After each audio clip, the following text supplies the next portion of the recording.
Hi hello ನಮಸ್ಕಾರ welcome back to my vlog. So ಇವತ್ತು ನಾನು ಆಲ್ಮೋಸ್ಟ್ ಈವ್ನಿಂಗ್ ಒಂದು 4:35 ಹಾಗೆ ವ್ಲಾಗ್ನ ಸ್ಟಾರ್ಟ್ ಮಾಡ್ತಾಯಿದ್ದೀನಿ.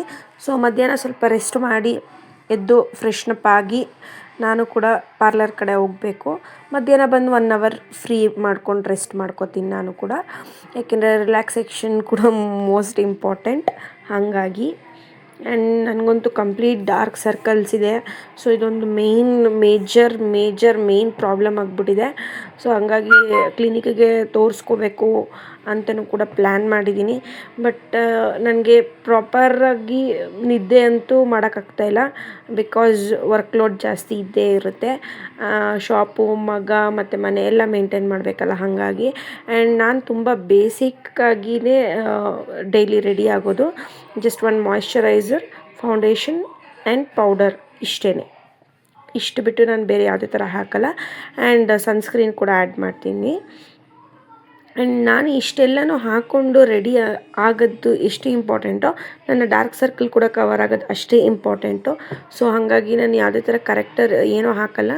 ಸೊ ಏನು ನಾನು ಫೌಂಡೇಶನ್ ಅಪ್ಲೈ ಮಾಡ್ತೀನಿ ಅದನ್ನೇ ಸ್ವಲ್ಪ ನಾನು ಡಾರ್ಕ್ ಸರ್ಕಲ್ಗೆ ಸ್ವಲ್ಪ ಎಕ್ಸ್ಟ್ರಾ ಅಪ್ಲೈ ಮಾಡ್ತೀನಿ. ಆ್ಯಂಡ್ ಕ್ಲೀನಾಗಿ ಅದನ್ನು ಬ್ಲೆಂಡ್ ಮಾಡ್ಕೋತೀನಿ ಅಷ್ಟೇ. ಆ್ಯಂಡ್ ಫೌಂಡೇಶನ್ ಕೂಡ ಡೈಲಿ ಹಾಕಲ್ಲ, ಸಮ್ಟೈಮ್ಸ್ ಹಾಕ್ತೀನಿ, ಸಮ್ಟೈಮ್ಸ್ ಹಾಕಲ್ಲ. ಸೊ ನನ್ನ ಮೂಡ್ ಸ್ವಿಂಗ್ಸ್ ಹೆಂಗೆ ಪ್ರಾಪರಾಗಿ ನನಗೆ ವೀಡಿಯೋಸ್ ಮಾಡೋಕ್ಕೆ ಟೈಮ್ ಸಿಗ್ತಾಯಿಲ್ಲ. ಆ್ಯಂಡ್ ಸ್ವಲ್ಪ ಈಗ ಎಲ್ಲ ಸೆಟ್ರೇಟ್ ಆಗಿ ಈಗ ಅಂದರೆ ಎಲ್ಲ ಥರ ವೀಡಿಯೋಸ್ ಮಾಡೋಕ್ಕೆ ಈಗ ಸ್ವಲ್ಪ ಟೈಮ್ ಸಿಗ್ತಾಯಿದೆ. ನನಗೆ ಒಳ್ಳೆ ವೀಡಿಯೋಸ್ ಕೂಡ ಬರ್ತಾ ಇದ್ದೀನಿ ಅಂತಂದರೆ ತುಂಬ ಜನ ನನಗೆ ಪಿಂಗ್ ಮಾಡ್ತಿದ್ರಿ, ಎಲ್ಲ ನನಗೆ ಗೊತ್ತಿರೋರೇ, ಯಾಕೆ ವಿಡಿಯೋ ಸ್ಟಾಪ್ ಮಾಡಿಬಿಟ್ಟಿದ್ದೀರಾ, ಏನಾಯಿತು ಅಂತ ಎಲ್ಲ ಕೇಳ್ತಿದ್ರಿ. ಯಾವುದೇ ಥರ ಪ್ರಾಬ್ಲಮ್ ಇಲ್ಲ, ಕಂಪ್ಲೀಟ್ ಫ್ರೀಯಾಗಿ ನಾನು ವೀಡಿಯೋಸ್ ಮಾಡಬೇಕು ಅಷ್ಟೇ ನಂಗೆ ಬೇಕಿರೋದು. ಮತ್ತು ನನಗೆ ಮೈಂಡಲ್ಲಿ ಏನಾದರೂ ಒಂದು ಪ್ರೆಷರ್ ವೀಡಿಯೋ ಮಾಡೋಕ್ಕೆ ಮನಸ್ಸು ಬರಲ್ಲ. ನನಗೆ ಡಾರ್ಕ್ ಸರ್ಕಲ್ಲು ಪ್ರೆಗ್ನೆನ್ಸಿಯಿಂದ ಸ್ಟಾರ್ಟ್ ಆಗಿದ್ದು ಜಾಸ್ತಿ ಅಂತ. ಅದಕ್ಕೂ ಮುಂಚೆ ಸ್ವಲ್ಪ ಕಡಿಮೆನೇ ಇತ್ತು, ಜಾಸ್ತಿ ಇರಲಿಲ್ಲ. ಒಂದು 10% ಇತ್ತು. ಆಲ್ಮೋಸ್ಟ್ ಎಲ್ರಿಗೂ ಇದ್ದೇ ಇರುತ್ತೆ, ಒಂದು 10 to 20%. ಆಮೇಲೆ ನನಗೆ ಪ್ರೆಗ್ನೆನ್ಸಿನಲ್ಲಿ ಕಂಪ್ಲೀಟ್ ಜಾಸ್ತಿ ಆಗ್ತಾ ಬಂತು. ಆ್ಯಂಡ್ ಅದಕ್ಕೂ ಕೂಡ ನಾನು ಆಲ್ರೆಡಿ ಡಾಕ್ಟ್ರ್ ಕನ್ಸಲ್ಟ್ ಮಾಡಿ ಕ್ರೀಮು ಕೂಡ ತೊಗೊಂಡು ಕ್ಯೂರ್ ಆಗಿತ್ತು. ನಾನು ಅದನ್ನು ಅಪ್ಲೈ ಮಾಡಿದಾಗ ನನಗೆ ಕ್ಯೂರ್ ಆಗುತ್ತೆ, ಮತ್ತು ನನಗೆ ಅಪ್ಲೈ ಮಾಡೋದು ಸ್ಟಾಪ್ ಮಾಡಿದಾಗ ಮತ್ತೆ ನಂಗೆ ಜಾಸ್ತಿ ಆಗ್ತಾ ಬಂತು. ಸೊ ಹಾಗಾಗಿ ನಾನು ಅದನ್ನು ಬೇಡ, ನನಗೆ ಯಾಕೋ ಅಡ್ಜಸ್ಟ್ ಆಗ್ತಾಯಿಲ್ಲ ಅಂತ ಅನ್ನಿಸ್ತು. ಆ ಕಾರಣ ನಾನು ಸ್ಟಾಪೇ ಮಾಡಿಬಿಟ್ಟೆ. ಈಗ ಓಕೆ, ನೆಕ್ಸ್ಟ್ ಆ ಮೆಡಿಸನ್ ಅಡ್ಜಸ್ಟ್ ಆಗಿಲ್ಲ, ಬೇರೆ ಯಾವುದಾದ್ರೂ ತೊಗೋಬೋದಲ್ಲ ಅಂತ ಹೇಳಿ ನೆಕ್ಸ್ಟ್ ನೋಡೋಣ ಅಂತ ಪ್ಲ್ಯಾನ್ ಮಾಡ್ತಾಯಿದ್ದೀನಿ. ಸೊ ನಿಮ್ಗೆ ಯಾರಾದರೂ ಸ್ಕಿನ್ ಡಾಕ್ಟ್ರ್ ಬೆಸ್ಟ್ ಅಂತ ಗೊತ್ತಿದ್ದರೆ ದಯವಿಟ್ಟು ನನಗೆ ಕಮೆಂಟ್ ಮಾಡಿ, ಇಲ್ಲ ಅವ್ರ ಡೀಟೇಲ್ಸ್ ಶೇರ್ ಮಾಡಿ, ಇನ್ಸ್ಟಾದಲ್ಲಿ ಕೂಡ ಆದರೂ ಮೆಸೇಜ್ ಮಾಡಿ. ನಾನು ಖಂಡಿತ ಬೆಸ್ಟ್ ಅಂತ ಅನಿಸಿದ್ರೆ ರಿವ್ಯೂ ನೋಡಿ ನಾನು ಖಂಡಿತ ಕಾಂಟ್ಯಾಕ್ಟ್ ಮಾಡ್ತೀನಿ. ಆ್ಯಂಡ್ ಏನೇ ಪ್ರಾಬ್ಲಮ್ಸ್ ಇದ್ರೂ ಮ್ಯಾನೇಜ್ ಮಾಡ್ಬೋದು. ಸ್ಕಿನ್ ಪ್ರಾಬ್ಲಮ್ಸ್ ಬಂದ್ರಂತೂ ಯಾವುದೇ ಕಾರಣಕ್ಕೂ ಮ್ಯಾನೇಜ್ ಮಾಡೋಕ್ಕಾಗಲ್ಲ. ಇದು ನನ್ನ personal opinion. Skin is most important and ಬೇಗ ರಿಕವರ್ ಆಗೋಲ್ಲ, ಇದು ಒಂದು ಕೂಡ ಮೇನ್ ಪ್ರಾಬ್ಲಮ್ ಆಗುತ್ತೆ. ಆ್ಯಂಡ್ ಫೈನಲಿ ನಾನು ಕೂಡ ಸಿಂಪಲಾಗೆಲ್ಲ ರೆಡಿ ಆದೆ. ಆ್ಯಂಡ್ ಲಿಪ್ಸ್ಟಿಕ್ ಕೂಡ ಹಾಕೋತಿದ್ದೀನಿ ಇವಾಗ, ಝುಡಿಯೋದು ಲಿಪ್ಸ್ಟಿಕ್ ಬಂದು. ಆ್ಯಂಡ್ ಮತ್ತೊಂದು ವಿಷಯ ನಾನು ನಿಮ್ಮ ಹತ್ರ ಶೇರ್ ಮಾಡಬೇಕಂತ ಅಂದ್ಕೊಂಡೆ. ಏನಪ್ಪ ಅದು ಅಂತಂದರೆ, ಲೈಫಲ್ಲಿ ಏನೇ ಆಗ್ತಿರಲಿ ನಾವು ಯಾರ ಹತ್ರನೂ ವಿಷಯ ಶೇರ್ ಮಾಡಬಾರ್ದು. ಅದು ಕಂಪ್ಲೀಟ್ ಆ ಕೆಲಸ ಆಗೋವರೆಗೂ ಕೂಡ ನಾವು ಯಾವುದೇ ಥರ ವಿಷಯನ ಇನ್ನೊಬ್ರ ಹತ್ರ ಶೇರ್ ಮಾಡಬಾರ್ದು. ಅದಕ್ಕೆ ದೃಷ್ಟಿ ಕೂಡ ಆಗ್ಬೋದಂತೆ.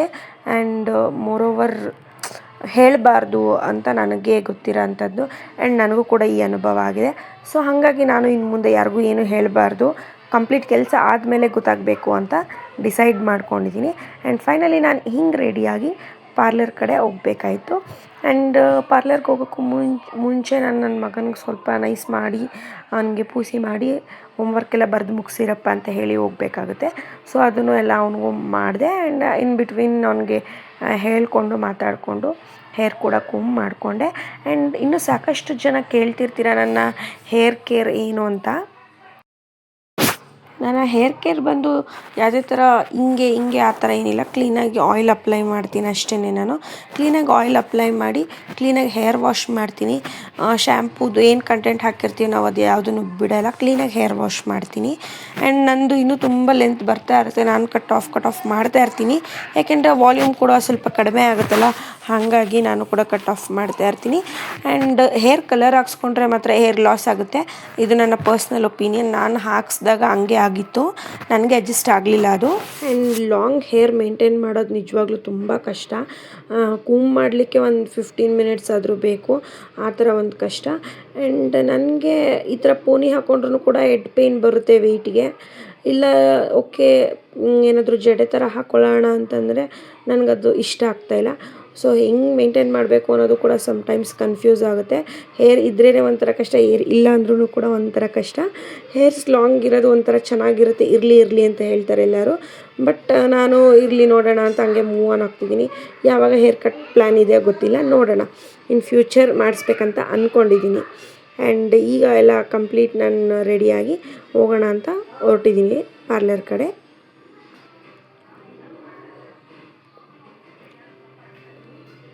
ಸೊ ನೆಕ್ಸ್ಟು ಈಗ ಮನೆಗೆ ಬಂದು ನಾನು ವ್ಲಾಗ್ನ ಕಂಟಿನ್ಯೂ ಮಾಡ್ತಿದ್ದೀನಿ. ಸೊ ಇವತ್ತು ಅಡುಗೆಗೆ ಬಂದು ಲೆಗ್ ಸೂಪು ಮತ್ತು ಲೆಗ್ ಆ್ಯಂಡ್ ಹೆಡ್ ಎರಡೂ ಹಾಕಿ ಸಾಂಬಾರು ಮಾಡಿದ್ದೆ. ತುಂಬ ಚೆನ್ನಾಗಿತ್ತು, ತುಂಬ ಟೇಸ್ಟಿಯಾಗಿತ್ತು. ಸೊ ಹೆಂಗೆ ಮಾಡಿದೆ ಅಂತ ಕ್ವಿಕ್ಕಾಗಿ ಹೀಗೆ ತೋರಿಸ್ತೀನಿ ಬನ್ನಿ. ಸೊ ಚಕ್ಕೆ, ಲವಂಗ, ಕಡಲೆ, ಕೊತ್ತಂಬರಿ ಸೊಪ್ಪು, ಶುಂಠಿ, ಬೆಳ್ಳುಳ್ಳಿ, ಟೊಮ್ಯಾಟೊ, ಈರುಳ್ಳಿ ಮತ್ತು ಖಾರದ ಪುಡಿ ಇಷ್ಟನ್ನು ಹಾಕ್ಕೊಂಡಿದ್ದೀನಿ. ಇಷ್ಟನ್ನು ಹಾಕ್ಕೊಂಡು ಗ್ರೈಂಡ್ ಮಾಡಿಕೊಂಡೆ. ಆ್ಯಂಡ್ ಇದು ಆಲ್ರೆಡಿ ನಾನು ಹೆಡ್ ಮಟನ್ ಏನಿದೆ ಅದನ್ನು ಕೂಡ ಬೇಯಿಸ್ಕೊಂಡಿದ್ದೆ.